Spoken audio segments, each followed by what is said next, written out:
Caleb, my stepbrother, burst into the living room holding something in his shaking hand.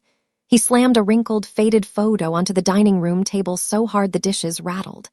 The image showed a woman who looked exactly like me, but younger, maybe in her 20s. She was smiling beside a man I'd never seen before in my entire life. My stepmother lunged for the photo instantly, her face draining of all color. "Where did you get that?" she screamed, her voice shrill and panicked. Caleb didn't back down. He just stared at her with an expression I'd never seen on his face before. "You said her father was dead," he said quietly, dangerously. The room exploded into chaos. My stepfather stood up from his chair, confused. I stared at the photo, unable to look away, my throat burning with questions I couldn't form into words. Dead. My father was supposed to be dead. So who was this man in the photo with someone who looked exactly like me? My stepmother stammered, "It's not what you think, Marin, I can explain." But that's when I knew. It was exactly what I thought. My name is Marin, and that was the day the truth in our house finally bled through the lies. After the explosion in the living room, my stepmother locked herself in her bedroom. I could hear her crying through the door, but for the first time in my life, I didn't care about comforting her. Caleb and I sat in silence at the kitchen table, the photo between us like evidence at a crime scene. "I didn't mean to start something," he whispered, looking guilty. His hands were still trembling slightly, but something was starting, something huge that had been hidden my whole life. I picked up the photo carefully, studying every detail. The woman in it had my nose, my smile, my eyes, and the man beside her looked happy, protective, his arm around her shoulders. They looked like they were in love. "Where did you find this?" I asked Caleb quietly. He ran his hand through his hair. "In Dad's office. It was stuck between some old tax files in the bottom drawer. I was looking for the title to the car and it just fell out." I turned the photo over. On the back, in faded ink, someone had written Marcus and Anne, spring 2003. Anne, my mother's name, and Marcus, a name I'd never heard before in my entire life. I thought back to my childhood, trying to remember all the rules that had shaped my life. There were so many rules about what I could ask, what photos I could see, what the word family even meant. Every time I'd asked about my father growing up, my stepmother would snap at me. "He's gone, Marin. End of story. Don't bring up painful things." Her face would close off completely, and I'd learned quickly not to push. By the time I was 8, I'd stopped asking entirely.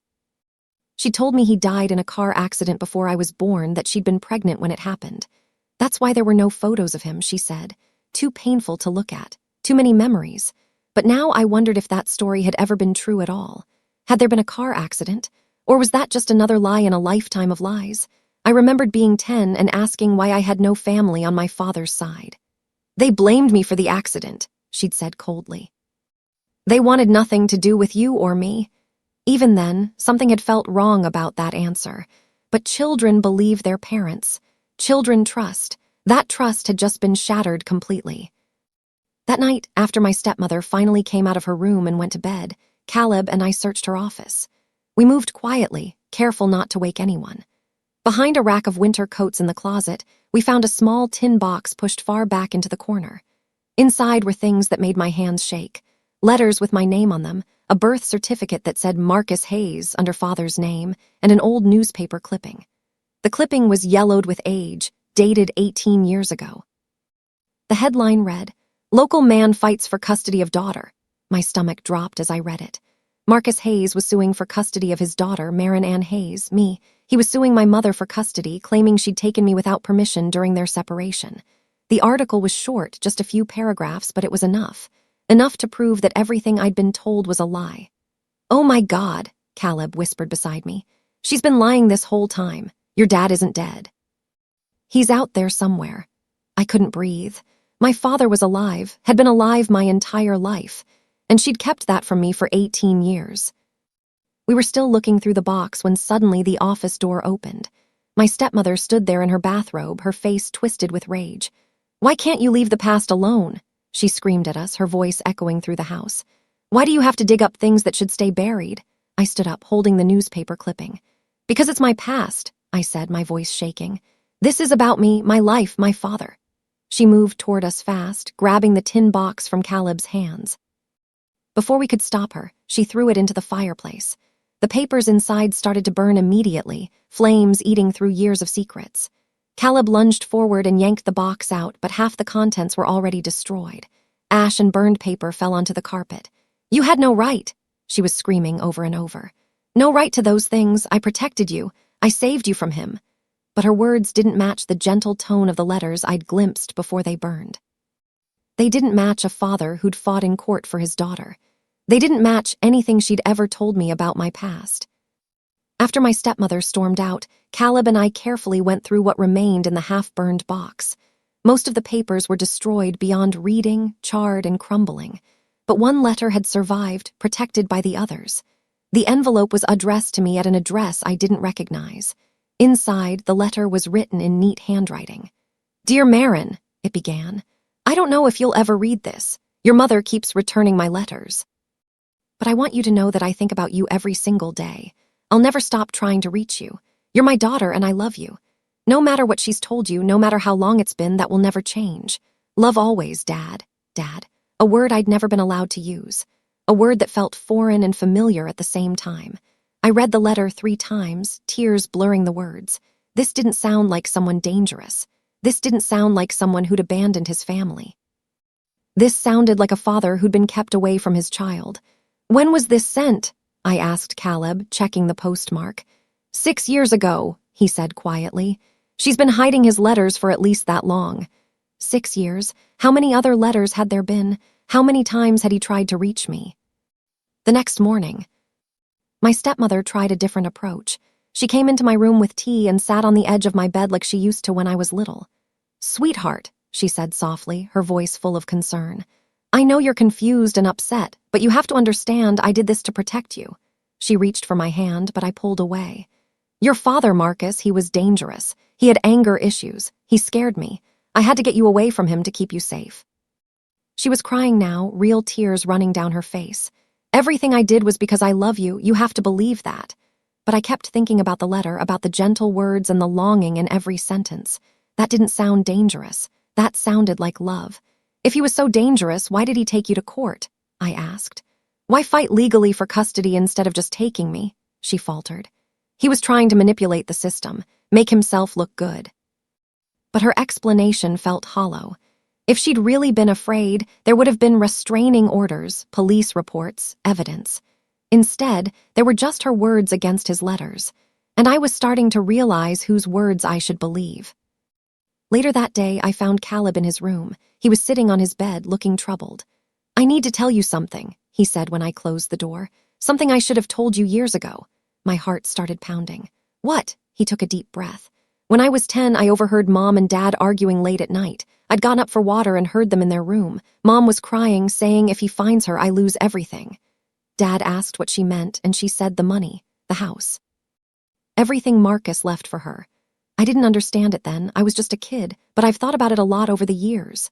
Everything. She'd said everything, not me, not her daughter, everything, money and a house. She wasn't protecting me, I said slowly, the pieces finally falling into place. She was protecting herself, protecting whatever my father had left for me. Caleb nodded miserably. "I think so, and I'm so sorry I didn't say something sooner." I just didn't know how, and I wasn't sure what it meant. But after finding that photo, I knew I couldn't stay quiet anymore. That afternoon, while my stepmother was at work, Caleb and I searched more carefully. In the bottom drawer of her desk, hidden under folders of old bills, we found receipts. Legal fees from 18 years ago, payments to a lawyer for custody proceedings. But more disturbing were the bank statements. They showed a trust fund in my name, set up by Marcus Hayes. The account had been opened when I was born with $50,000 in it. My father had set up money for my future.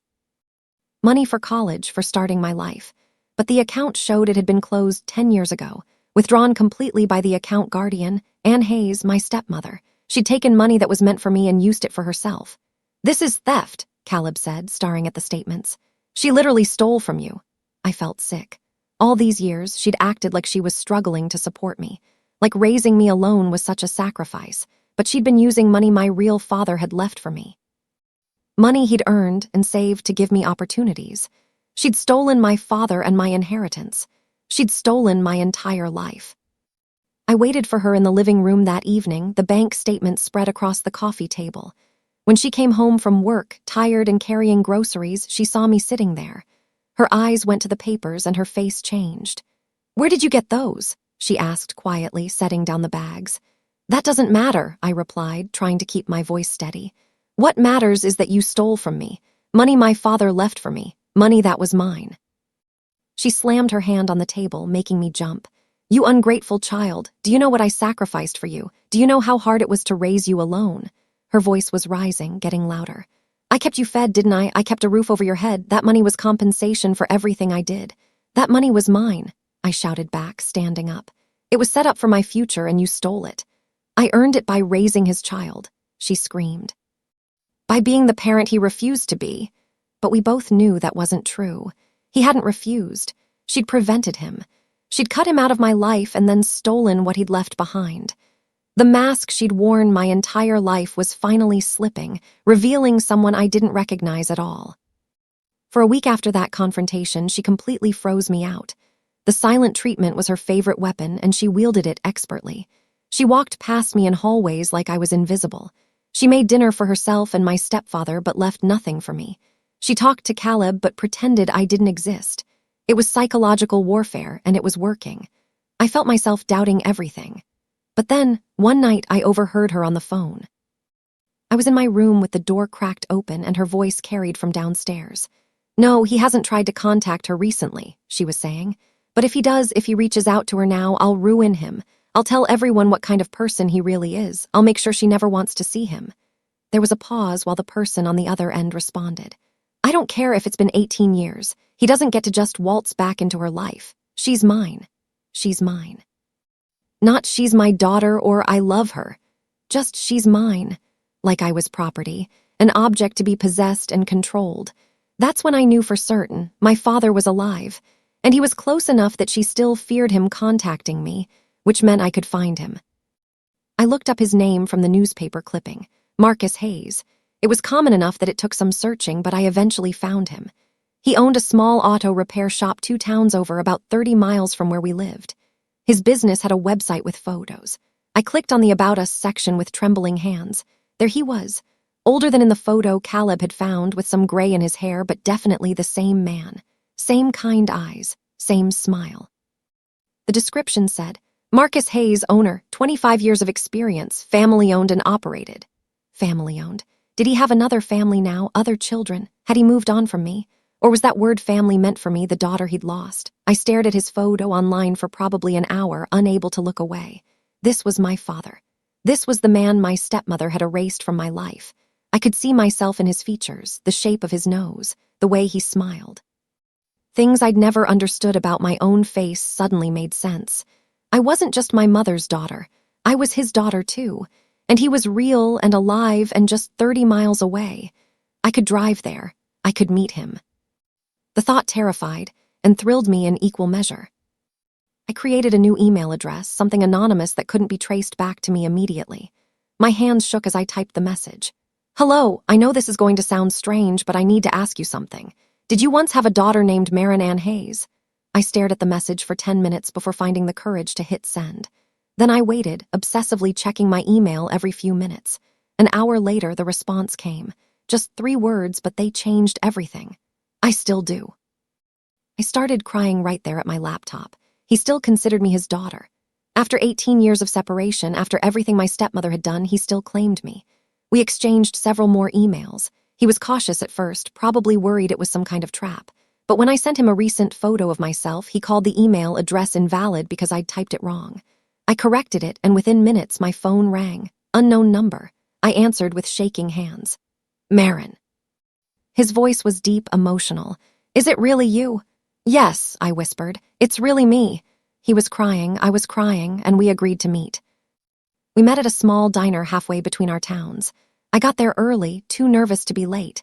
When he walked in, I recognized him immediately despite the years. He looked older than his photos, more worn, like life had been hard on him. He saw me and stopped in the doorway, his hand going to his chest. Then he walked over slowly, like he was afraid I might disappear. "You're so beautiful," he said, his voice breaking. "You look just like your mother did at your age." We sat down and he pulled out an old photo album, pictures of me as a baby that I'd never seen before. Me learning to walk, me on my first birthday, me sleeping. "I took these before she left," he explained. Before she took you away while the custody case was still pending." My hands trembled as I turned the pages. "She told me you were dead, that you died in an accident before I was born." His face crumpled. "And she told me you died. She called me 3 years after she left and said you died of an illness. I grieved for you. I mourned my daughter for 15 years. We sat in that diner for 3 hours, piecing together the truth. He'd loved my mother, but she'd changed after I was born. Become possessive, controlling, paranoid that he'd leave her. When he'd asked for space, suggested counseling, she'd taken me and disappeared. By the time he'd tracked her down and filed for custody, she'd already created a new identity for both of us in another state. The legal system had been slow, and she'd been clever. She'd made it look like he was the unstable one, like she was the protective mother. And then she'd told him I'd died, and he'd believed her because why would a mother lie about that? The restraining order she'd filed had prevented him from checking himself. By the time it expired and he discovered the truth, I was already 10 and she'd built a whole new life. He'd tried sending letters, but they were always returned. He'd tried calling, but she'd changed numbers. He'd tried finding me online, but she'd kept me off social media. He'd never stopped looking, never stopped hopping, but she'd made it nearly impossible. "I'm so sorry," he kept saying. "I'm so sorry I couldn't reach you sooner." I came home that evening completely shaken. My stepmother was waiting in the dark living room, sitting in the armchair like some kind of villain in a movie. "You saw him, didn't you?" she said quietly. It wasn't a question. I didn't answer. I just stood in the doorway, keys still in my hand. "I can see it on your face," she continued. "That look, like you've discovered something you think is the truth." "He's my father," I said, my voice barely above a whisper. She stood up fast, crossing the room. "I'm your mother. I raised you. I was there for every sick day, every school play, every tear. Where was he? He abandoned you. You told him I was dead," I shouted. "You made him think I died. You stole me from him and then made him grieve for a child who was alive." Her hand flew out and slapped me across the face. The sound echoed in the quiet house. I stood there, shocked, my cheek burning. Suddenly Caleb was there, pulling her away from me. "That's enough," he yelled at her. "That's enough, Mom. She deserves the truth. She deserves to know her real father." She turned on him. "You betrayed me. My own son betrayed me." But Caleb stood firm. "You betrayed yourself with your lies." Next morning, my stepmother gave me an ultimatum. We were in the kitchen, and she spoke calmly, like she hadn't slapped me 12 hours earlier. "You need to choose, Marin, him or us. Your real family or a stranger who calls himself your father." She was making coffee like this was a normal conversation. "If you choose him, you'll need to leave this house. I won't have you bringing his poison into our home." My stepfather stood behind her, silent, not meeting my eyes. He'd never stood up to her. Not once in all the years he'd been in my life. Caleb sat at the table, his jaw clenched. I looked around at the kitchen where I'd eaten breakfast for 12 years, at the living room where we'd watched movies, at the staircase leading to my bedroom. This had been my home, but it had also been my prison, a pretty cage built on lies. "I choose him," I said quietly. "I choose the truth." She set down her coffee cup carefully. "Then pack your things and get out. You're not my daughter anymore." "I was never really your daughter," I replied. "I was just someone you stole." I went upstairs and started packing. Caleb followed me up and slipped me the rest of the burned letters we'd saved, the ones that hadn't been completely destroyed. "You'll need these," he whispered, "for whatever comes next." I moved in with my father. It was awkward at first, both of us navigating a relationship that should have existed my whole life. His apartment was small but clean, filled with photos of me as a baby. He'd never taken them down, never stopped hopping. His lawyer was a sharp woman named Patricia who'd been trying to help him find me for years. When I showed her the bank statements and explained about the trust fund, her face went hard. "That's theft," she said bluntly. "Misappropriation of funds from a minor's account. That money was designated for you, and she had no legal right to withdraw it." She pulled up more records. The trust fund had been set up with very specific terms. The money was only to be used for my education, health care, or basic needs, and only with documented proof. My stepmother had withdrawn everything in a lump sum 10 years ago, claiming it was for medical expenses. But I'd had no major medical expenses that year. "She forged documents," Patricia said grimly. "Created fake medical bills to justify the withdrawal. This isn't just theft. It's fraud." My father's hands were shaking. "Can we get the money back? Can we press charges?" "We can try for both," Patricia said. "But more importantly, we can get the truth out there." My father wanted to take legal action immediately, but I hesitated. Revenge felt heavy, like a weight I wasn't sure I wanted to carry. "She's still my mom," I said quietly, even though the words felt wrong. "The woman who raised me," my father nodded, understanding. "I know this is complicated, but Marin, she stole from you. She stole me from you, and she'll never face consequences unless someone holds her accountable." He was right. If we did nothing, she'd keep the money she'd stolen. She'd keep living her life like she hadn't destroyed mine. She'd face no consequences for 18 years of lies. "Okay," I finally said, "but I don't want revenge, I want justice. There's a difference." Patricia smiled. "Justice is exactly what we'll get." We filed a civil suit for the stolen money plus interest. We also filed a complaint with the district attorney's office about the forged documents and potential fraud charges. And we compiled everything: the letters she'd hidden, the false death notification she'd sent my father, the manipulated custody case, the stolen money, all of it. Then Patricia had an idea. "There's a local journalist who specializes in family court corruption stories. Would you be willing to talk to her?" I thought about it. Going public meant everyone would know. My friends, my old school, everyone in town. But it also meant the truth would be out there. "Yes," I said. "I'll talk to her." The article came out 2 weeks later. "Mother accused of stealing child's inheritance and hiding him from father for 18 years. It was published in the local paper first, but within hours it had been picked up by larger outlets. The journalist had done her research, verifying every claim, getting statements from legal experts about what my stepmother had done. The story went viral online. People shared it, commented on it, expressed outrage. Strangers sent me messages of support. Some shared their own stories of parental alienation and stolen childhoods. My stepmother's name was everywhere, associated with words like fraud and manipulation and theft. Her perfect reputation was crumbling in real time. She called me, her voice shaking. "You're destroying me. Do you understand what you've done? I've lost my job. People are threatening me, all because you couldn't let the past stay in the past." "You destroyed yourself," I said calmly. "I just told the truth." "You did the rest." "I gave you everything," she screamed. "Everything you are is because of me." "No," I replied. "Everything I could have been was despite you, despite your lies and your control and your theft. But I'm going to become that person anyway without you." Then I hung up, and I blocked her number. The phone call wasn't the end. She tried to fight back, spinning her own narrative on social media. She posted long explanations about how she'd been protecting me from a dangerous father, how she'd made difficult choices for my safety. She painted herself as a mother who'd sacrificed everything. But the evidence didn't support her story. People found the court records showing no restraining orders, no police reports, nothing to indicate my father had been dangerous. They found her financial records showing she'd lived well off the money meant for me. Every lie she told was debunked by facts. Her friends, the ones who'd believed her for years, started distancing themselves. Some reached out to me privately, apologizing for not seeing through her manipulation. "She always seemed like such a devoted mother," one woman wrote. "I never imagined she was capable of this. I'm so sorry." But not everyone abandoned her. Her sister, my aunt who I barely knew, defended her publicly. "You don't understand what she went through," she commented on the article. "You don't know the whole story." But I did know the whole story now. And the story was that my stepmother had stolen a child to keep a trust fund and had maintained that lie for 18 years. No amount of defending could change those facts. To my surprise, Caleb moved out of her house too. He showed up at my father's apartment one evening with his own suitcase.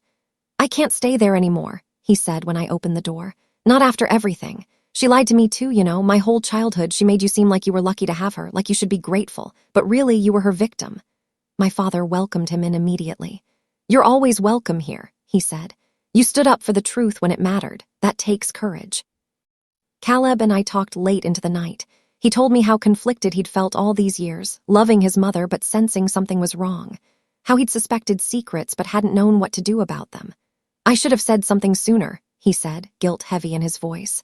"When I overheard that conversation about the money, I should have told someone." "You were 10, I reminded him. "You didn't understand what it meant, and even if you had, who would you have told?" "She'd have convinced everyone you were wrong." "Still," he said, "I'm sorry." "You're here now," I replied. "That's what matters. You chose me over her when it counted. That means everything." For the first time, I had a brother who actually chose me, not her, and it felt like finding family I'd always deserved. The court date arrived 6 months after I'd filed the lawsuit. The courthouse was cold and formal, filled with people waiting for their own cases. My stepmother arrived with her lawyer, a man who looked expensive and intimidating. She wouldn't look at me, wouldn't acknowledge my existence as we sat on opposite sides of the courtroom. When called, I testified first. I explained about the trust fund, the forged medical documents, the years of lies. I submitted the bank statements, the letters she'd hidden, everything. My father testified about the false death notification, about the manipulated custody case, about 18 years of being kept from his daughter. Caleb testified about the things he'd overheard, about finding the hidden box, about her burning evidence when caught. When my stepmother took the stand, she tried to play victim. Her voice shook as she explained how she'd been young and scared and just trying to protect her child. How my father had been controlling and she'd needed to escape, but her lawyer couldn't explain the forged documents, couldn't explain why she'd told my father I was dead, couldn't explain the stolen trust fund. The evidence was overwhelming. After 3 hours of testimony, the judge made her ruling. Ms. Hayes, based on the evidence presented, I'm ordering you to pay full restitution of the trust fund money, plus interest, totaling $127,000. Additionally, I'm unsealing the original custody records and birth certificate to reflect the truth of this case. My stepmother's face went white. She'd have to pay back every penny she'd stolen, and my real identity would finally be restored officially. The aftermath was swift and brutal. Within 2 weeks of the court judgment, my stepmother's husband filed for divorce. He'd stood by her through the trial, but the financial burden of the restitution and the public shame was too much. He didn't want to be associated with her anymore. Her friends vanished almost overnight. The women she'd had lunch with, taken yoga classes with, attended church with, all disappeared. Some sent me apologetic messages. Others just quietly unfriended her on social media and pretended they'd never been close. She lost her job officially, though she'd been on administrative leave since the article came out. No one wanted to employ someone who'd committed fraud and parental alienation. Her perfect life, the one she'd built on stolen money and lies, collapsed completely. The woman who'd controlled every truth, who'd crafted every narrative, was now defined entirely by the truth she'd hidden. People didn't see her as a devoted mother anymore. They saw her as a thief and a manipulator, as someone who'd stolen a child and kept him from his father for nearly 2 decades. I didn't celebrate her downfall, but I didn't mourn it either. She'd made her choices. She'd chosen lies over truth, control over love, money over honesty. Now she was living with the consequences, the same way I'd lived with the consequences of her choices my entire life. My father and I used the recovered trust fund money to start a small graphic design business together. It turned out we both had an artistic streak, something I'd never known we shared. He was talented with layouts and vintage designs. I was good with digital art and social media marketing. Together, we made a good team. We called the business Hayes and Hayes Design.